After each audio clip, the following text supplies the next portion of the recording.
Several sticks sat together, warming themselves by the fire. The old tree stump looked at them shivering. Without saying a word, he broke his cane in half and lit it with a match to warm everyone up. The cold night was suddenly lit by the fire, and everyone reached out their hands to feel the heat. But soon, the flames began to shrink. Snowflakes started to fall from the sky. The night grew colder and colder. To keep the fire alive, the little twig threw in its only leaf.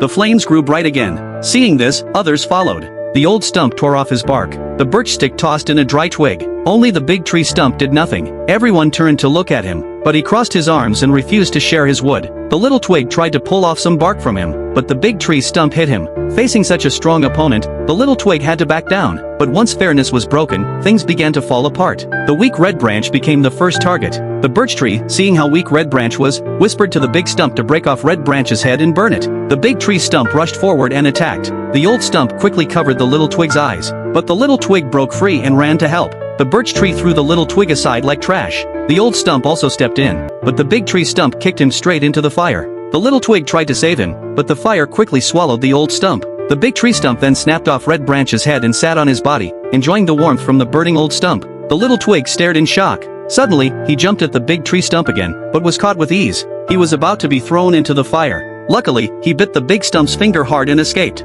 The birch tree laughed at the little twig, calling him foolish. But the next second, the big tree stump tore off birch tree's branch and stuffed it in his mouth. Then he threw both the birch tree and red branch into the fire. The birch tree could not believe the big stump turned on him too. At that moment, the little twig quietly moved closer to the fire. He picked up the face of the old stump from the ground and crept behind the big stump. When the big stump turned around, he was stunned by the sight of the face. The little twig used that moment to strike him hard with a stick. The big tree stump fell into the fire. Flames spread quickly across his body. He struggled for a moment, then stopped moving. The little twig then gently placed the old stump's body into the fire. He sat down calmly and began to warm himself by the flames.